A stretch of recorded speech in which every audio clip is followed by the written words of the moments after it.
Welcome to the 360 show. It's the 11th of the 11th month, 2025. It is Remembrance Day globally. My kids have something special going on at school, remembering the end of World War One. That is, for those of you who don't know. It is also my daughter's 5th birthday. She was incredibly excited this morning to receive all the presents, off to school with a big smile on her face. But there's also lots to cover in the 360 show, cricket-wise. We talk about Sky's captaincy, an incredible record in T20 internationals, and also South Africa's tour to India. It's a big one for them. It is all on the 360 show. Let's go.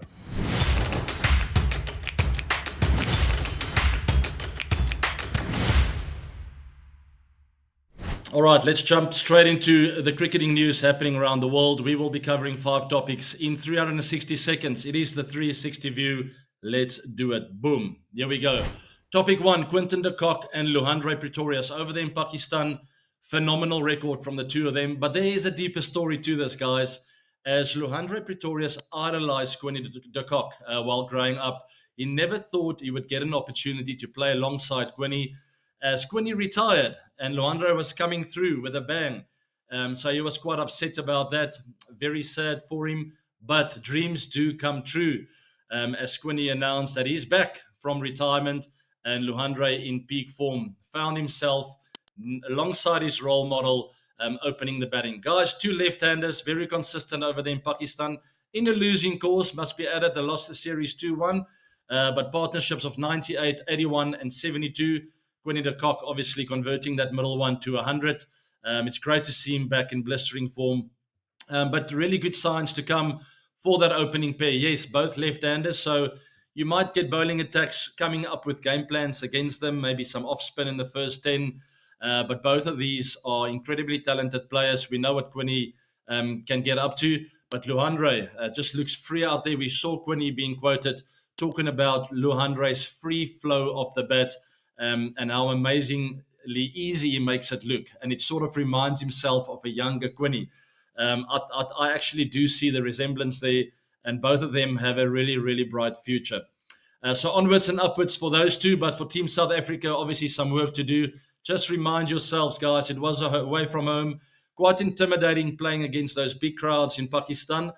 So I don't think the Proteas had a terrible series over there. Remember, lots of players missing out. New captain in Matthew Brzezinski. I almost said Devil Brevis. Matthew Brzezinski. It's refreshing. But understand there will be some inconsistent performances that come with inexperience. But great to see some new names, and it's really refreshing for the Proteas.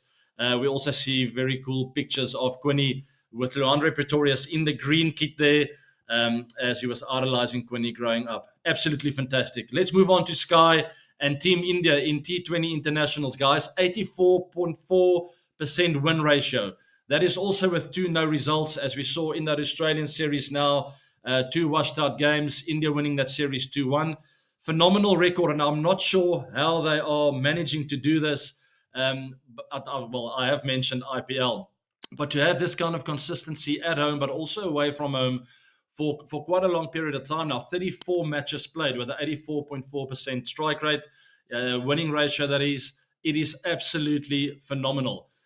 Do they have any chinks in the armor moving into the World Cup? That's about 6 months away. Perhaps if there's one guy missing, I would say it's Hardik Pandya, just for that little bit of bravado. Also gives you option with both bat and ball, but perhaps he will also still come in. There's lots of time, and they are all sort of throwing a few new names out to see what they are made of. As we know, Hardik will always be ready to take on a tournament like that. His fitness will be ready, I believe. But Sky's captaincy, guys, quite calm and collected, but also very inspirational in the way he performs himself. We all know he can sort of pull a rabbit out of a hat. He can achieve the unimaginable. That's the kind of player he is. And I think a lot of players find confidence through that and self-belief.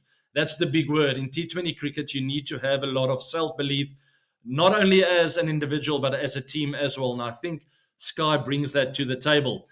Topic 3, positive signs for Team South Africa, A team against Team India-A. Great second unofficial test match there for Team South Africa. As Themba Bavuma came in, preparing for that series in India, scoring some runs in that final innings. What a phenomenal chase that was. Keep in mind, Team India-A won that first unofficial test, but Team South Africa under pressure going into the final innings, chasing down 417 to beat Team India-A by 5 wickets. Phenomenal. And it was a strong team as well, guys. KL Rahul, Rishabh Pant, Dhruv Jurel, Akashdeep, Siraj, Prasidh Krishna, and Kuldeep Yadav, all in that team. So really good confidence booster, because a few of those players, Zubair Hamza, also Temba Bavuma, will use all of that knowledge, all the information, and share it with teammates going into the big series. But let's not be surprised if the wickets turn a bit more in the Test series. They played in Bangalore. I think the wicket was really good throughout the 4 days. So let's not take false confidence into it, but we can use some of the information, especially on some of the players of Team India-A that will play in that big Test series coming up. Second from last topic, South Africa women runners-up at that World Cup.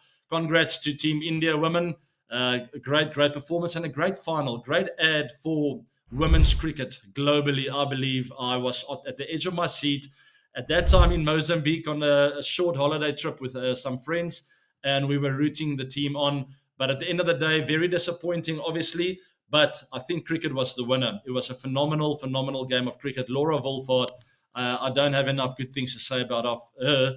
571 runs in the tournament, number 1 ranked ODI batter in the world, and she deserves that title. But Team India, in front of their home crowds, overcoming the pressure, the expectation. Congrats to them. Kane Williamson retires from T20 internationals, guys. Bit of a trend.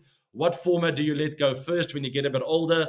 In my opinion, he made the right call. As we've spoken about this, the ICC might have to address more consistent fixtures. You can't just have once-off series here and there. That's the end of 360 seconds. I'll just finish that topic. The players want rhythm. They want consistency. You have that in ODIs and Test match cricket, as they are longer series and you are in the mix with it. Where T20s, I felt throughout my international career, it was very sketchy. You could hardly get into rhythm. Where the IPL is fantastic. It's a long tournament, 2-3 months. You can really get into a rhythm. You can get out of bad form, back into good form. And it's a bit of a marathon, where T20 international series, they will have to address longer series like Australia and India now. So maybe that is the start of it. Unfortunately, 2 washed out games, but just a bit more consistency. Give the players, allow them time to find a rhythm and to get behind the trends of the bowlers and the batters, and to make the game more attractive in the international arena.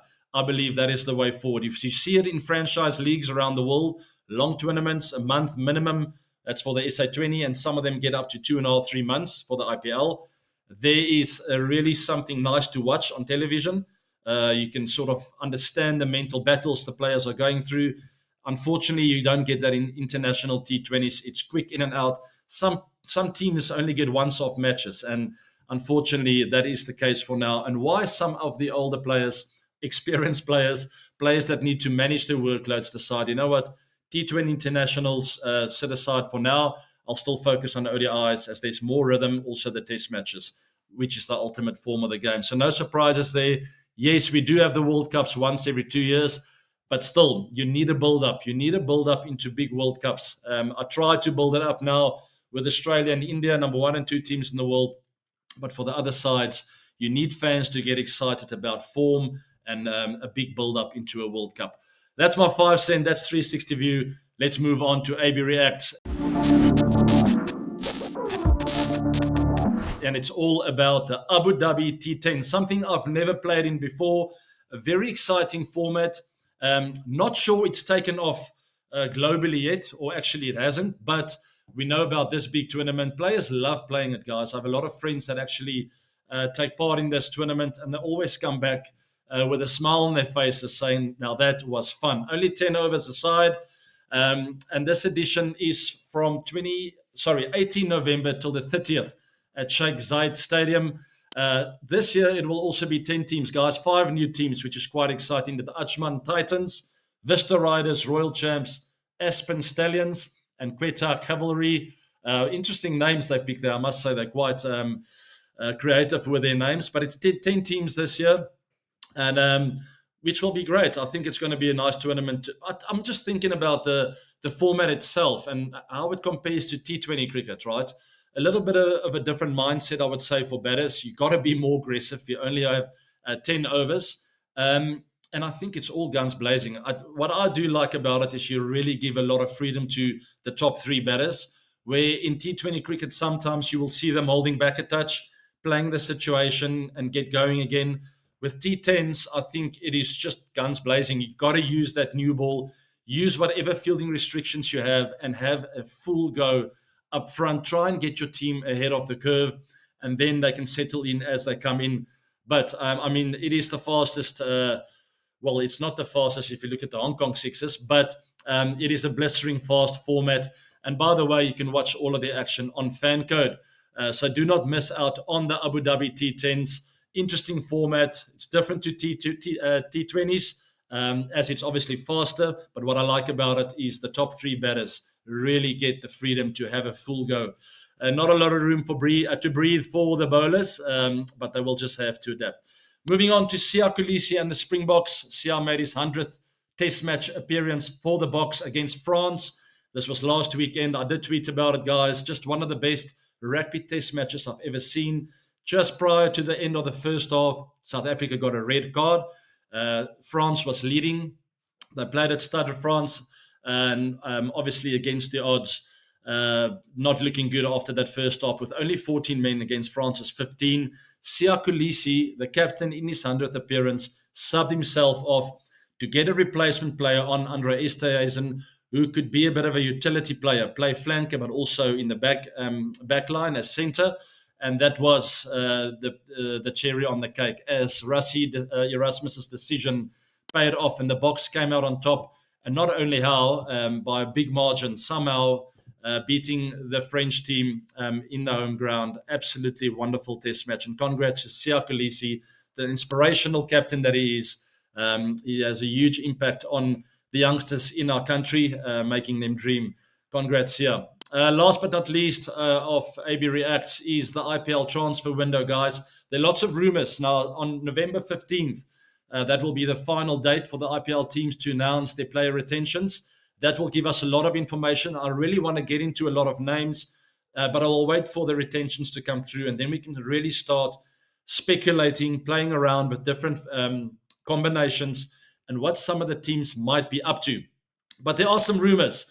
Rajasthan Royals' Sanju Samson might replace Jaddu and Sam Curran at CSK. It looks likely to happen. We'll see in the next 24 to 48 hours. It usually takes a bit of time for the finer work, finer details, the paperwork to get through. But that is the rumor I've been hearing for Sanju to go to CSK. Interesting, batting wicketkeeper. What does that mean for MSD? We'll get into that in a minute. CSK were also keen to get Washington Sundar, that is GT's all-rounder, but that's been refused by GT because they want to keep a hold of Washi. No surprise there. And then also CSK has confirmed that MSD will play in the IPL 2026. Good news for all MSD fans, CSK fans. But with Sanju coming, will MSD play all the games? Might he just be a specialist batter? What is the plan there? We'll find out soon, guys. Very interesting. RCB, the team is up for sale. Very interesting that. I've absolutely no idea who's going to buy that. I think that team is going to be incredibly expensive after winning the title now. They have a wonderful brand that they've created over the years. I was part of that, and there's no doubt that RCB's following is huge globally. So that's interesting with new owners coming up. We'll see if they get it sold. We'll get into the team, guys. There's the 2025 roster, the team that won the trophy. I would ideally think they would want to keep as many of these players as possible, but it's not always possible in auctions. So the retentions will be the interesting part to see what Andy Flower feels like the bulk of the team should look like, and who were the guys that actually pulled us through. We'll find out that answer. It's not always a true reflection because sometimes they let go of one or two players, but they're prepared to give anything they have at the auction to get them back. So we'll see about that. Guys, that's all for AB Reacts. Let's go to the comms box. I want to thank all of you for taking part, and thanks for your Comments on here. Why our batters lack consistency from your side, AB? What do you think? I guess we're talking about the Proteas. Look, I did cover that a little bit. They played away from home. There was lots of inexperience in that side. And if you were talking about the Proteas, I would sort of I'd say that's possibly the reason. Inexperienced players, lots of fresh faces, and over there in Pakistan, not easy away from home. They showed a lot of promise, and I'll try and hold on to that. Doesn't mean we're out of the woods. We need to find that rhythm in our batting lineup to score more consistently.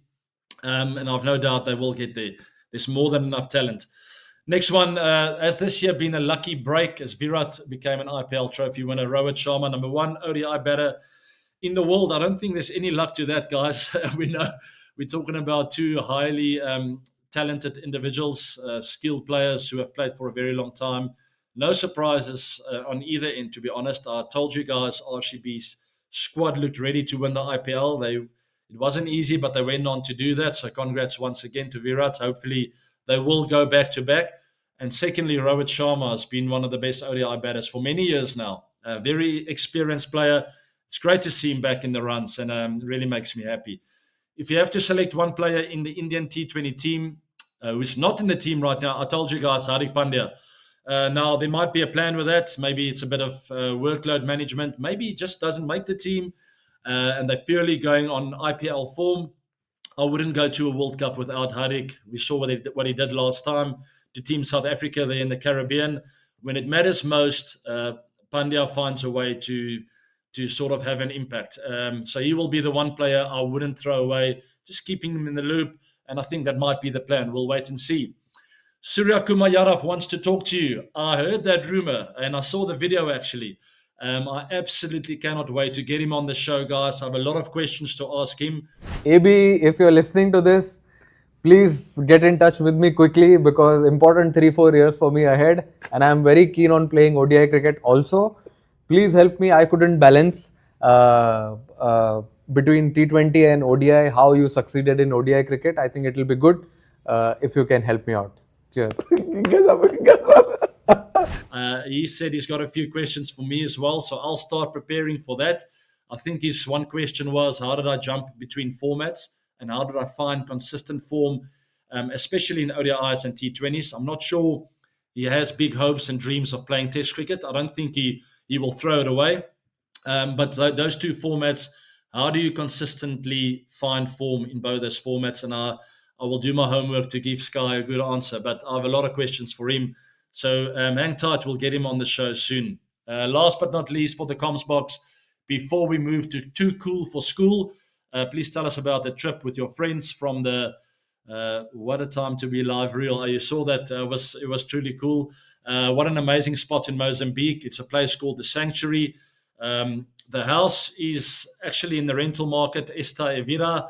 It's a really good friend of mine's lodge they have there. Absolutely phenomenal experience. I mean, you got to fly there with a helicopter from the Vilanculos airport to get to the sanctuary. And I mean, 2 boats, all food and drink included, and deep sea fishing, sunset cruises. There's even an eco park with animals on there. It is a phenomenal experience, a pinch yourself kind of trip with some of my really good friends. The Freedom of Movement owner, Leon Buzard, one of the owners, turned 40 and we celebrated his 40th birthday in style. And we thought we were going to share that video or send it to our wives as a joke. And then one of her friends said, let's just put it out on social media. The people might find it funny. So we were having so much fun. We almost, you know the joke. It was really cool.